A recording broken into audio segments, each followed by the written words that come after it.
দর্শক, বাংলাদেশের মাটিতেই চাষ হচ্ছে বিদেশি ফসল স্কোয়াশ। এটা লাউ কুমড়ার একটা প্রজাতি, তবে লাউ কুমড়ার চেয়েও অত্যন্ত সুস্বাদু এই তরকারি। তো আজকে আমরা এসেছি এরশাদ ভাইয়ের স্কোয়াশ খেতে। ভাইয়ের কাছ থেকে জানবো যে স্কোয়াশটা তিনি কিভাবে চাষ করলেন এবং চাষ করে সফল হয়েছেন। তো এরশাদ ভাই কেমন আছেন? আলহামদুলিল্লাহ ভালো আছি, আপনি ভালো আছেন? আলহামদুলিল্লাহ। ভাই, এই স্কোয়াশ চাষের সাথে আপনি সংযুক্ত হলেন কিভাবে? ভাই আমি একসময় বিদেশ ছিলাম, 22 সালে বাড়ি দেশে এসে আমি ইউটিউবে দেখি যে স্কোয়াশ চাষ। তারপর আমি কৃষি অফিসে যোগাযোগ করি, ওদের বলি, ওরা বললে আমার এক প্রদর্শনী প্লট দেয়, 10% জমির জন্য চারা দেয়, 350 চারা। সেখানে আমি 350 চারা এসে লাগাই। লাগানোর পরে দেখা যাচ্ছে ফুল এসে গেছে, চারা রোপণ করি আমি মালচিং দিয়ে, বেড বানাই মালচিং দিয়ে চারা রোপণ করি, এবং চারা রোপণ করার 30 দিন পরে দেখি ফুল ফল চলে আসছে কাছে। তারপর ওখান থেকে 15 দিন পরের থেকে আমি হারভেস্ট শুরু করি।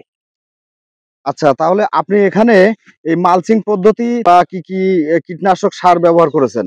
আমি চাষে 1 কেজি করে টিএসপি দিছি, 1 কেজি করে পটাশ, আর দস্তা দিছি 10% জমিতে 500 গ্রাম।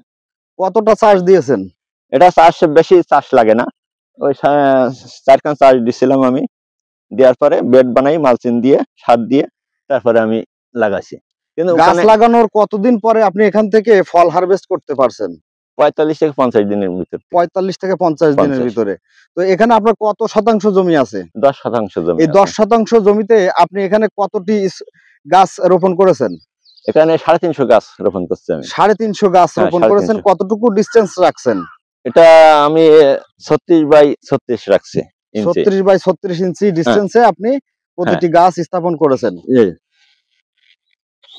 বেশি হয়েছে ওজন এর। বাজারে যদি আমি কেজি হিসাবে বিক্রি করি 30 টাকা কেজি, এর দাম হচ্ছে 75 টাকা আসে যদি 2.5 কেজি হয়, আর 2 কেজি হলে নতুন জাতে। তবে ভাই, এই স্কোয়াশ গাছটা দেখতে ঠিক কুমড়া গাছের মতো লাগতেছে, তাই না? আর এখানে ফুলগুলাও দেখতেছি যে কুমড়া ডালে ওই যে কুমড়ার ফুল আসে ওই রকমই ফুল, কুমড়ার ফুলের মতো, তাই না? অর্থাৎ এখান থেকে আমরা ঠিক কুমড়া শাক যেভাবে খাই, হয়তো এর শাকটাও আমরা খেতে পারি, তাই না? খেতে পারি। আর এই যে ফুলটা দেখছেন, এই ফুলটা উঠাই আপনারা ডিম দিয়ে ভাজি করে খাবেন, খুব সুস্বাদু, খুব সুস্বাদু। সো আপনি এটা যখন বাজারজাত করেন, বাজারে এর চাহিদাটা কেমন? ব্যাপক চাহিদা। আমি বাজারে নিয়ে আসার সঙ্গে সঙ্গে আমার বিক্রি হয়ে যায়, আগে বিক্রি হয়ে যায়। আর সবাই জাস্ট প্রশ্ন করে যে এটা কি জাত, কি জিনিস, তখন আমার বলতে হয় বিস্তারিত যে এটাই নাম আছে স্কোয়াশ, এটা বিদেশি সবজি, আর এই সবজিটা খেতে খুব সুস্বাদু, আর এতে দেখাচ্ছে ক্যান্সার এবং ডায়াবেটিস প্রতিরোধ ক্ষমতা বাড়ায় এই সবজিটাই।